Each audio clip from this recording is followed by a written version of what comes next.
皆さんこんにちは、本チューブです。本日はオレンジの悪魔は教えずに育てるをお書きになりました田中さんにお話を伺っていきます。よろしくお願いします。よろしくお願いいたします。お久しぶりでございます。お久しぶりです、ね。前回登場いただいた動画が3万5,000回ぐらいとかだったかな。3万8,000です。8,000か。すごい。よくもまあね。あんだけ見ていただいたことですよね。もう動画を公開するや否やすぐ瞬く間に回数も増えまして、もうこれはなぜなんでしょうね。いやいや先生の人気じゃないですか。いやいやいや。ぜひもう一回やってほしいという言葉もいただきましたし、今回は第2弾ということで、リアルでお会いできて、そうですね。前の時はリモートでね、私自宅で喋らせていただいたんで。その時に比べたらね、かなり話しやすいですね。話しやすいです。やっぱり会話というのはその機械を通してではなしに、空気を通してするもんですよね。本当そうですよね。今日はじっくりお話を伺っていきたいと思うんですが、この本の時は、オレンジの悪魔を教えずに育てるデビュー作ですけれども、京都橘高校での吹奏楽部そうですを教えていらっしゃった時のその体験談、指導方法、まあそれが中心でしたね。今回は本にはありますように、2018年の3月に私は京都橘を退職しております。その後ね、1年間、地元の公立中学校に勤めまして、その後また今年の4月からね、地元の私立高校の吹奏楽の指導を始めました。また高校生にまた高校生、久しぶりに。やっぱ高校生楽しいですか？まあ小学生地元の中学校か。中学校と高校生って結構違いますか？それはね、高校生の方が少々大人に近い分、やっぱり話もね、通じやすいというか、中学生にはだいぶ説明を積まなあかんようなことでも、高校生にはね一言言ったら分かるとかね、そういうあれでやっぱり大人に近い分、楽です。気持ちは通じやすい。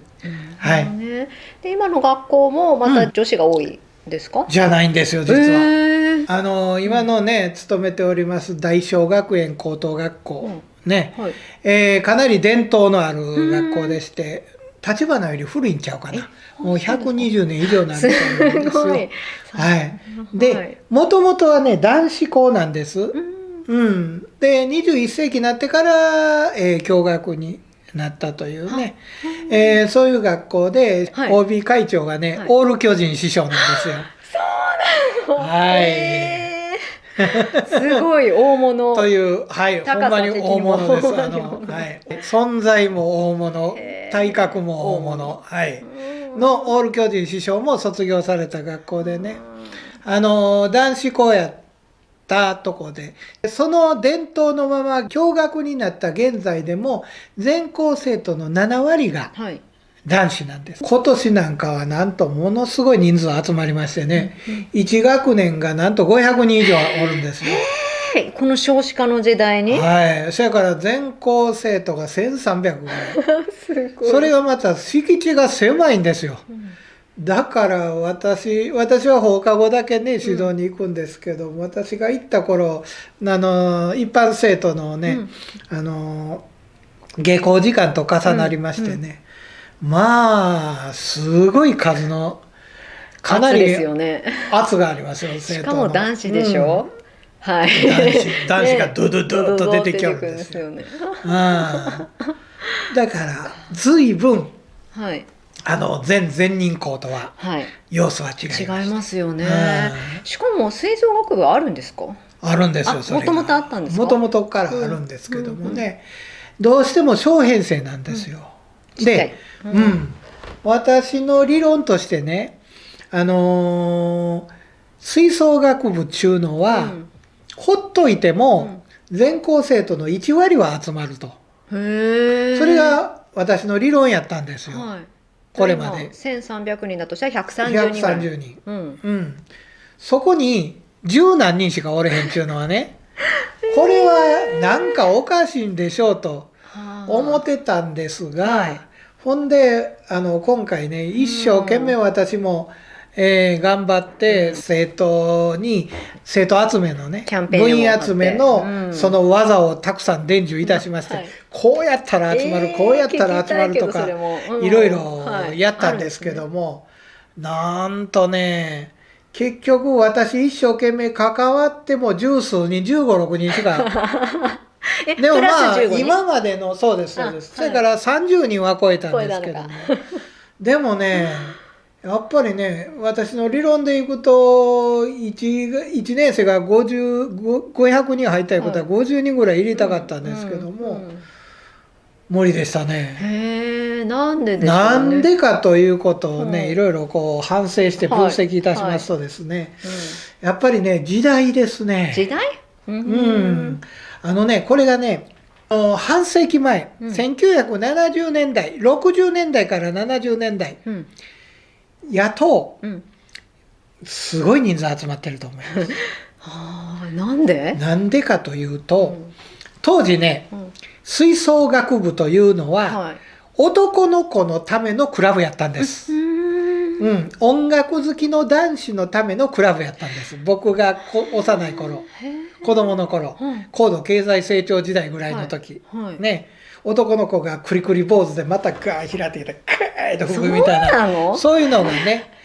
関西の名門の今津中学とか、それとか天理高校とかね、全員男子でした。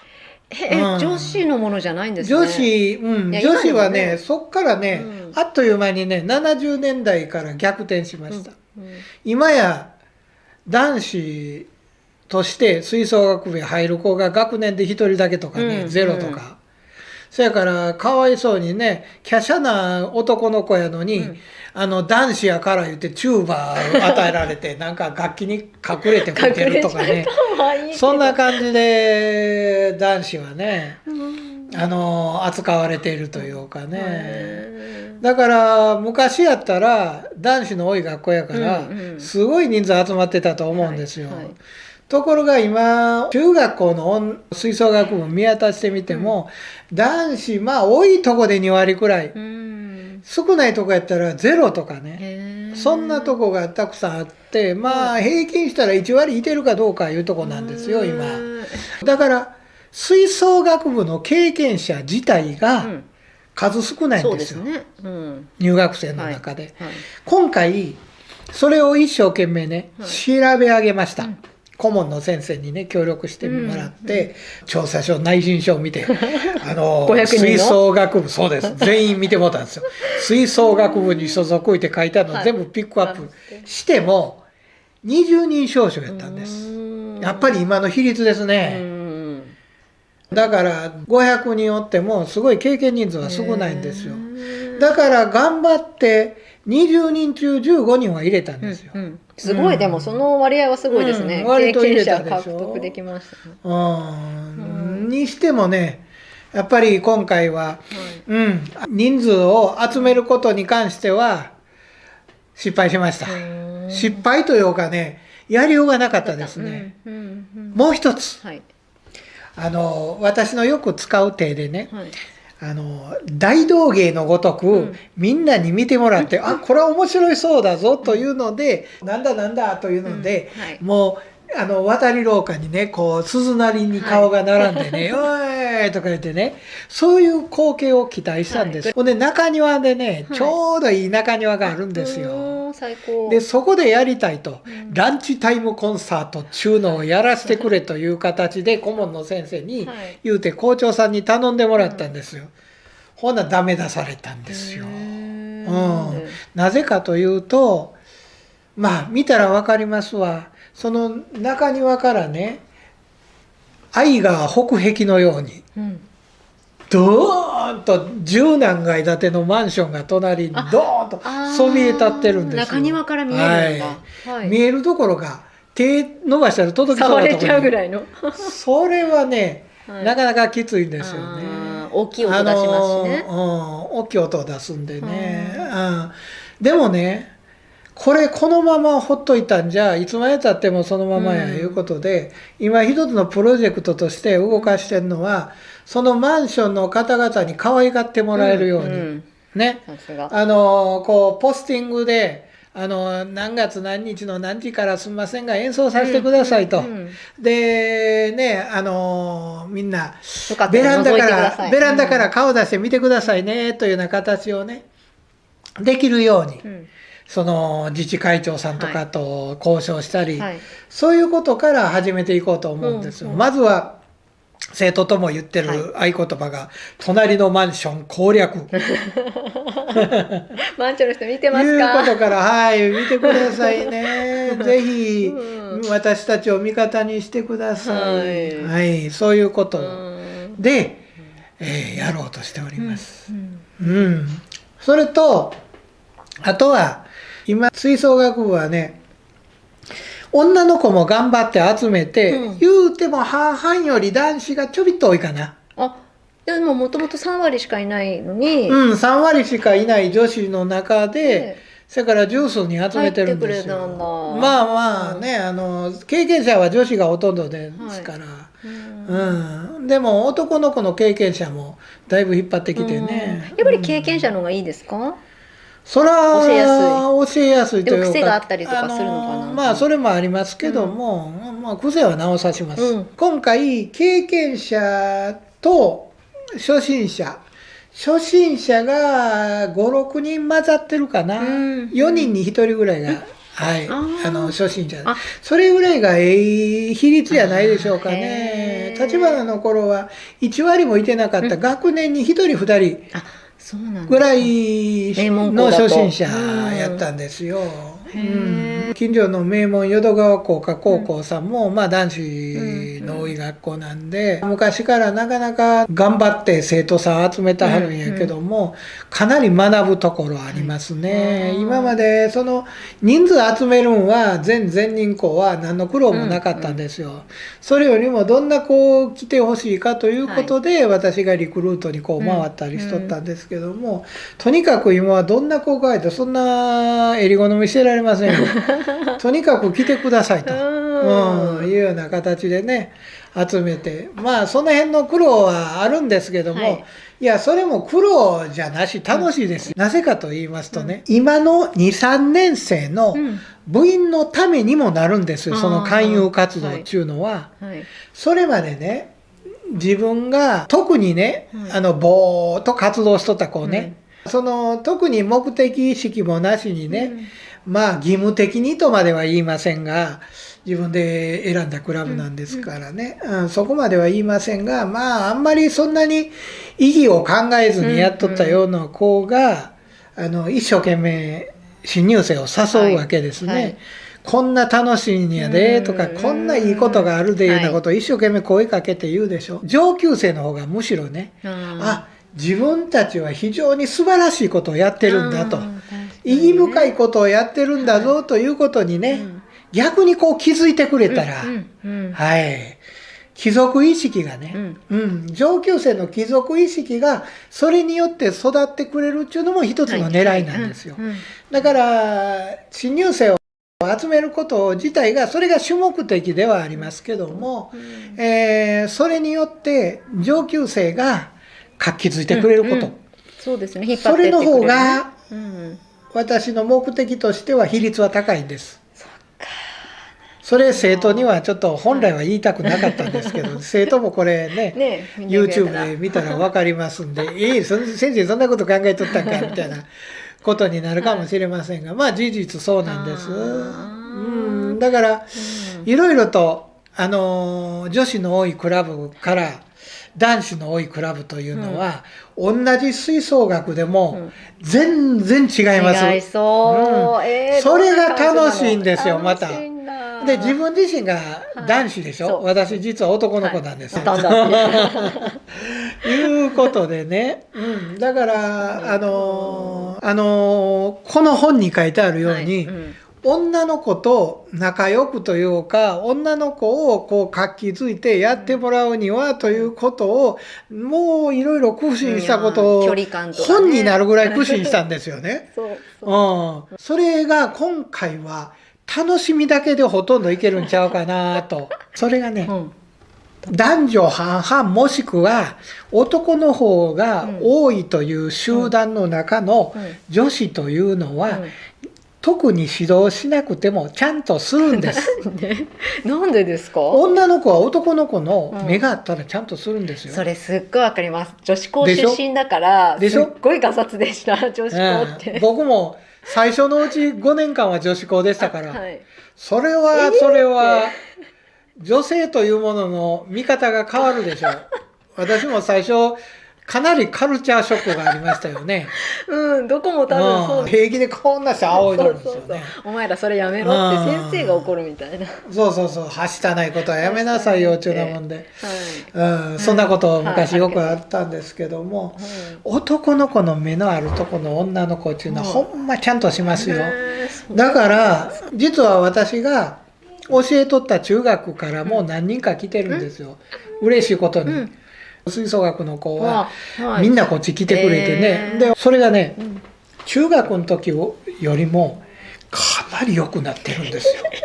それはなぜかというのは、ただ単にね、いわゆる中学生と高校生ってかなりちゃいます、精神年齢がね。それだけかなと思っとったらやっぱりちゃいますね。女の子が少ない中での男の子に大事にされて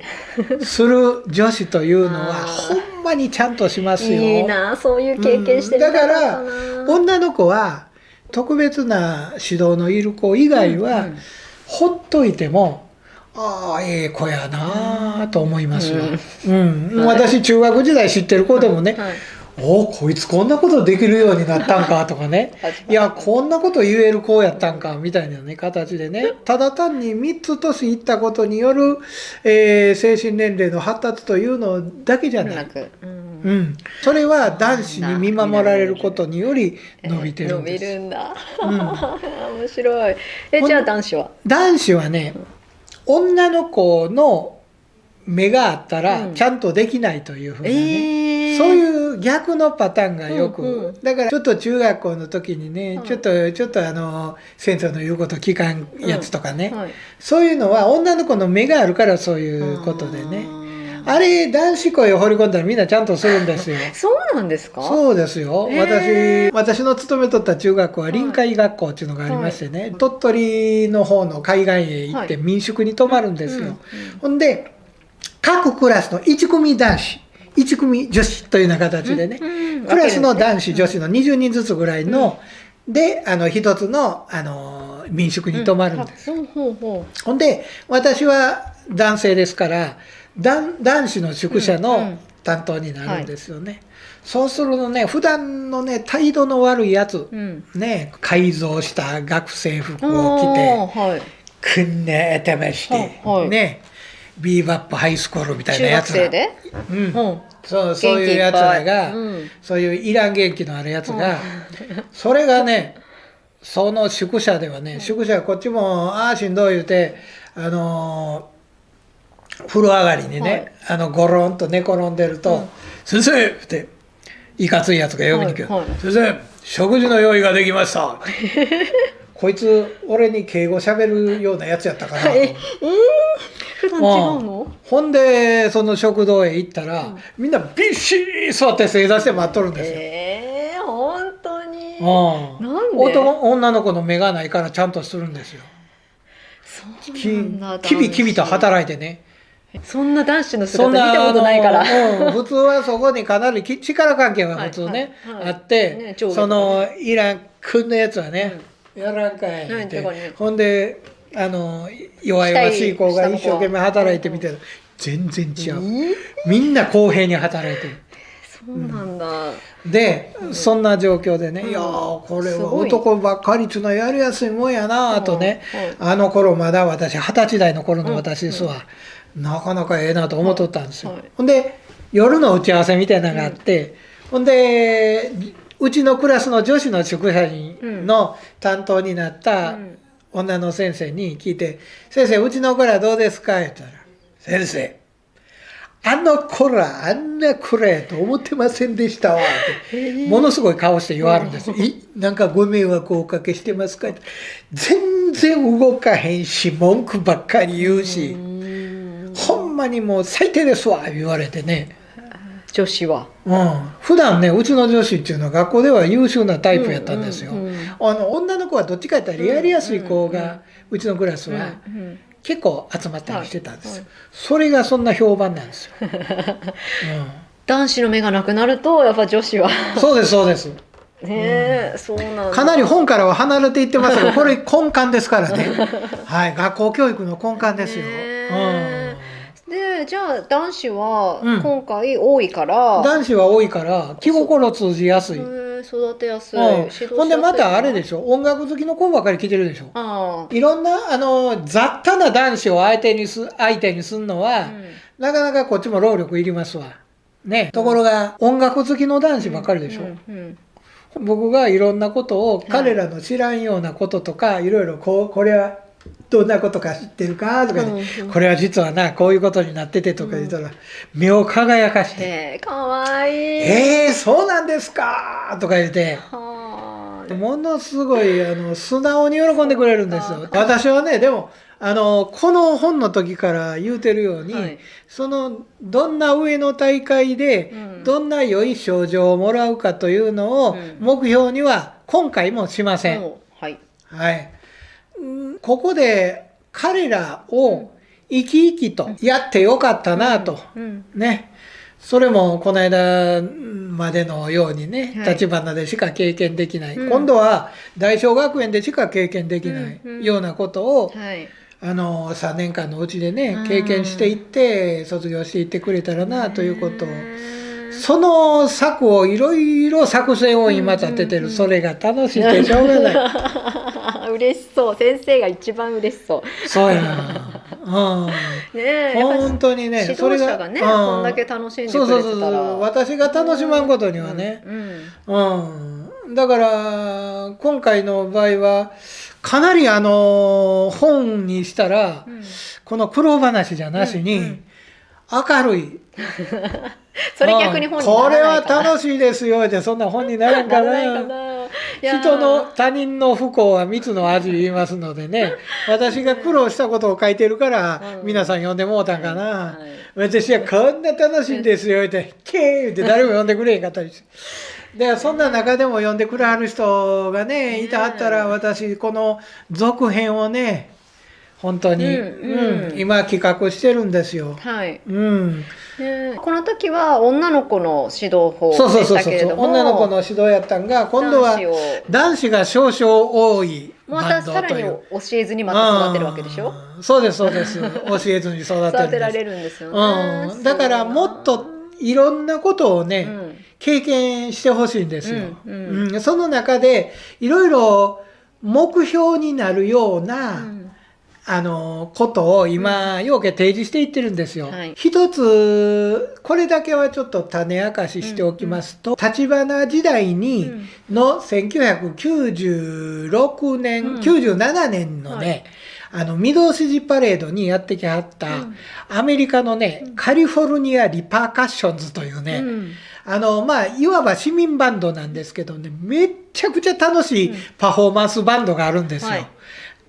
サンフランシスコのあたりを拠点にしててね、あまりにも楽しいから立花の卒業生でわざわざそれやりに渡米した子もおるぐらいの楽しいバンドで入るために、そうです。だから普通に働いて学校の先生やったる人やらサラリーマンやったる人やらそんな市民バンドでもでそういうとこがいろんなね、いっぺんYouTube でね、カリフォルニアリパーカッションズって入れてみてください。たくさん出てきますよ。皆さんそれ見てもらったら私がどんなバンドを目指しているかというのを分かっていただけると思います。本当に楽しいんですよ。皆さんね、私の立花のパレードをご覧になってよそと違うとこちょっと気ついてもらいましたかね。前後のインターバル間隔なんか合わせてませんよ。左右はねあんまりにもこう左右がずれとったらね、あれやけど前後の感覚なんか好き勝手やってますよ。そっか、なんかね、そこも日本のバンドだと横から見たら日本のバンドやったらそれパレードコンテストのね、コンテストみたいにきちっとこう感覚を合わせたがる。立花はドレル演奏の時はね、きちっとねほんまにミリの単位で合わせてるんちゃうかいうぐらい、なんでそんだけ合わせなあかんのって横でね、もうええやんそんなんってね先生が言うぐらいね、もう言うぐらいにやりよるんやけども、パレードの時はもうその辺楽しそうに見せたらどうでもええみたいな、それの源流はこのカリフォルニアリパーカッションズにショックを受けたんですよ。1996年のね、当時幕張メッセのねで全国大会がね行われとって、ほんで前日幕張パレードっていうのがあったんですよ。でそこでね初披露したんですよ。向こうのカリフォルニアリパーカッションズが赤いこうポロシャツを着てやってはるから、うち赤いトレーナーがあるから真似して上赤トレーナー下は黒ジャージでね、それでリパーカッションズから、お借りしたというかいただいた楽譜でね、それでまあ楽しいのをもう踊りながら進んでるみたいな。そやから今はかなり振り付けをつけてかなり複雑なことをやってますけども、体を動かして、楽しさを表現しようというのは実はその時に始まったんですわ。だからそれを男の子の多いバンドで、それをやるとさらに面白いことできそうな。ダイナミックでしょうね。そうです。ほんでユーモラスなことというのは、女の子がやったらちょっとしらけるんですよね。コミカルなこと。女性の芸人の人で面白い人もいてるしね、それはええんやけども、でもね高校生でやらとしたら男の子の方が絶対面白いと思うんですよ。いろんなね紛争をしたり、いろいろモノマネをしたりね、何になりきったみたいな形で出てきたりね、そういう中はなんかゆるキャラみたいなやつになったりね、そんなんとかねできますね。だからコミックバンドみたいなこととかね、そういうのは男子の方が良さそうね、もうその先ドリフに通じていくような世代いや私もドリフですけどね。ドリフですよ。行ってみよう言ってやれるようなねいやどんな世代にも受け入れられますよね、笑いっていうのは。ああいう別に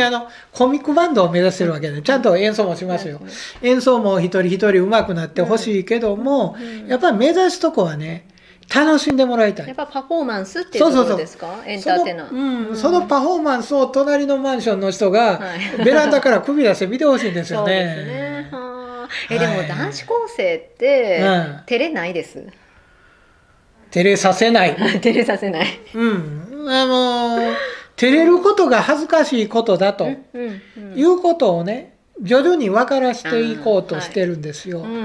それええこと言うてもうたわ。なぜかというとね、それが一番のちょっとね今障害です。うちのね男子ね、ものすごい真面目でね、ひたむきにやるんですけどね、何が足らんか言ったら明るさが足らんのですよ実は。ものすごい真面目一辺倒なんですよ。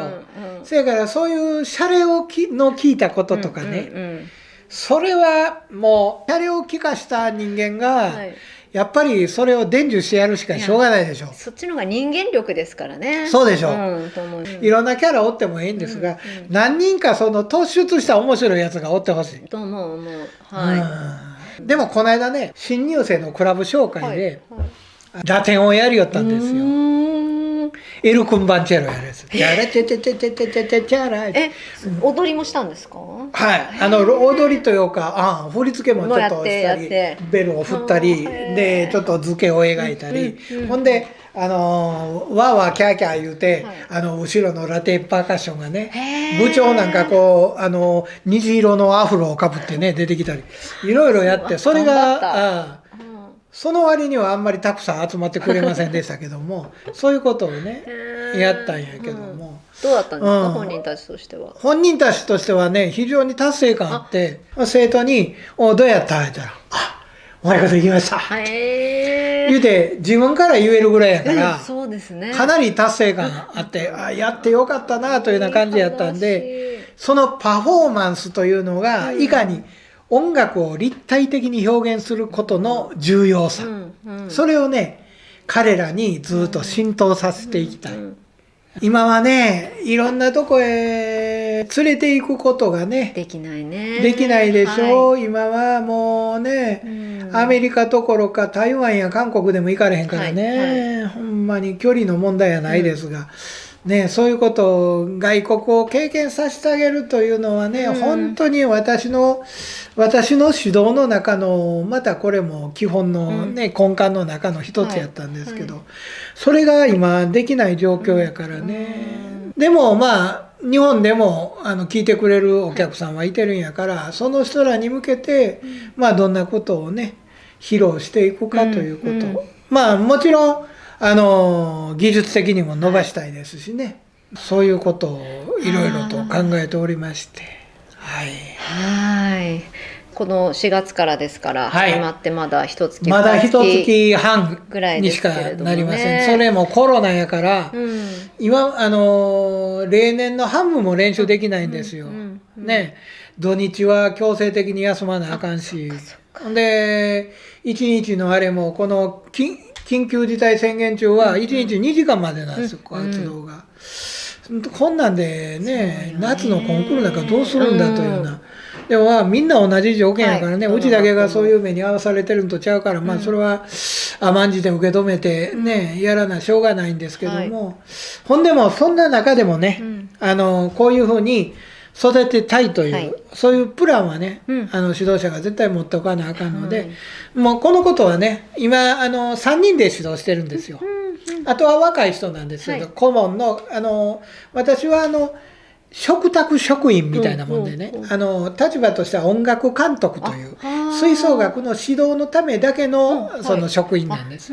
だから学校の先生で顧問の先生はいてるんですよ。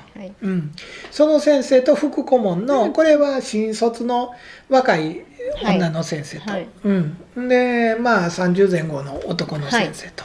その2人でねがやってるとこに私が、まあ一応は看板みたいなもんですわ。それが行っていろいろとねアドバイスをし、先生方にも育ってもらい、でゆくゆくはこんな年寄りの出る番じゃない、私はディレクターよりプロデューサーだと、いうようなことでね、直接ああしなさいこうしなさいというよりも全体をこう見てて、でこういうふうにやっていかないかというようなことをね提案して、ほんでそのレールをずっと引いていくというね、そういう役割なんで、そのうちその若い人たちにこの指揮棒の方は渡して、というようなことは考えてるんですけどもね、いろんな場所でね、やれるっていうのは楽しいことですよね。その指導者のプロっていう感じですよね。今度やることもねまだ計画段階で今やりながらというような形なんですけどもね、本に表したいなと、みんなが読めるような形で、皆さんに応援していただいてね、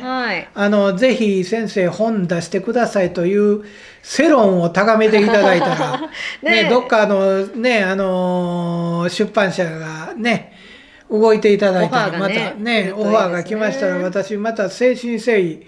ね、私今勤めてると言っても放課後に数時間指導に行くだけで、あとはうちで皿洗いとかそんなんしてますんでその時間帯使えますんでね、執筆にね。執筆に。今回ユニフォームの色は何なんですか？こっちオレンジでしたけど。ないです。まだない。ユニフォームでそんな難しいんじゃなしに、僕ね今一つ考えてるのはね、さっきちょっと出てきましたカリフォルニアリパーカッションズね、それがね赤いやつ、それ地元でやってる時は赤のポロシャツやけども、よそへツアー行ってはるのを見たらね、アロハなんだ、赤地に白でガーッと模様の入ったアロハ、いいでしょ。はい。下は別に長パンでも短パンでもいいから、はい、なんか黒か白のズボン履いて、うん、で上はアロハ着てね。アロハやったら女の子でもいけるし、ね、男女兼用でいける。私の場合は半分ハワイが本拠地みたいなもんでね。カウアイ島へ。カウアイにはね、はい、連れて行きたいんですよ。大正学園の子も。ほんで向こうのビーチサイドでね、演奏して、ほんでハワイのロコの方々にやんやの喝采をね、浴びせていただいて、ほんで一緒にフラ踊ったりね、そういうことをもうとにかくコロナが終わってね、海外へ自由に出てよろしいというような時になったら、真っ先に、かつて何遍も世話になったカウアイ島にね、今度はこんなコーラですよって、行きたいね、ちょっとオレンジとはちょっと違いますが、楽しいバンドですからさあ見てくださいというような形で行きたいですよ。皆さんからの熱いメッセージで、出版社の方も見てくれてたら嬉しいですね。はい、結構いっぱいお話いただけたので、はい、いっぱいしましたか。私今序の部分が終わったとまだ思ってる。またでも機会は作りましょう。またまたぜひ遊びに来ていただけたらと思います。ぜひまた参ります。はい、皆さんこちらの方もよろしくお願いします。これもよろしく、もっと売りましょう。はい。